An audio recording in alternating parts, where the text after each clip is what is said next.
मुंबईमध्ये मुसळधार पाऊस सुरू आहे। दादर तसेच सरकर या परिसरामध्ये पाणी साचण्यास सुरुवात झाल्याचं सांगितलं जाते। मुंबईमध्ये मुसळधार पाऊस पडतोय आणि त्याचमुळे दादर सर्कल या परिसरामध्ये पाणी साचलेलं आहे। त्यामुळे वाहतुकीवरती देखील काहीसा परिणाम झालेला आहे।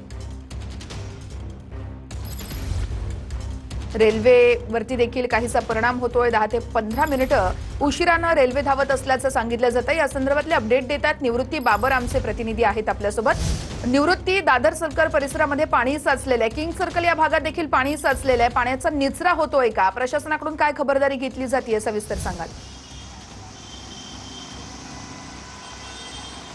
नक्कीच आपण पाहतोय की काल सकाळपासून रिमझिम पाऊस पडत होता, मात्र काल मध्यरात्रीपासून मुंबईमध्ये मुसळधार पाऊस पडतोय। यामुळे मुंबईमधल्या काही सखल भागांमध्ये पाणी साचायला सुरुवात झालेली आहे। मी सध्या दादर सर्कल परिसरामध्ये आहे आणि या सर्कल परिसरामध्ये आपण पाहतोय की पाणी साचलेलं आहे आणि या पाणी साचल्यामुळे संपूर्ण दादर पूर्ववरून दादर पश्चिमेकडे जाणाऱ्या रस्त्यावरती म्हणजे टिळक ब्रिजवरती मोठ्या प्रमाणात वाहतूक कोंडी जी आहे ती वाहतूक कोंडी झाल्याचं आपल्याला या ठिकाणी पाहायला मिळतंय।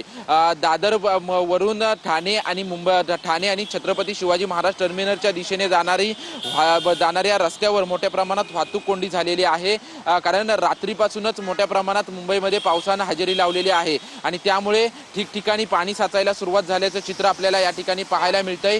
दादर सर्कल परिसरामध्ये खरं तर मोठ्या प्रमाणात पाणी साचलेलं आहे। मुंबईमधली आपण सध्याची परिस्थिती पाहिली तर मुंबई पूर्व उपनगरामध्ये जवळपास 78 मिमीची पावसाची नोंद झालेली आहे। त्यासोबतच पश्चिम उपनगरामध्ये 113 मिमी पावसाची नोंद जी आहे ती नोंद झालेली आहे आणि त्यामुळे कुठेतरी मुंबईच्या सकल भागांमध्ये ज्या भागांमध्ये वारंवार पाणी साचतं त्या भागांमध्ये पाणी साचल्याचं आपल्याला पाहायला मिळतंय आणि हेच वाहन चालक आपण पाहतोय की पाणी साचलेल्या रस्त्यातून वाहन चालक जे आहे ते कसरत करत पुढे जाताना आपल्याला पाहायला मिळत आहेत। प्रशासनाच्या वतीनं या ठिकाणी वाहतूक कोंडी जी झालेली आहे वाहतूक कोंडी कमी करण्यासाठी या ठिकाणी वाहतूक पोलीस जे आहेत ते सकाळपासूनच तैनात करण्यात आलेले आहेत। कारण की सकाळच्या वेळेस मोठ्या प्रमाणात चाकरमानी जे आहेत ते आपापल्या कामावर जात असतात आणि मोठ्या प्रमाणात वाहतूक कोंडी होऊ नये या संदर्भातले अपडेट्स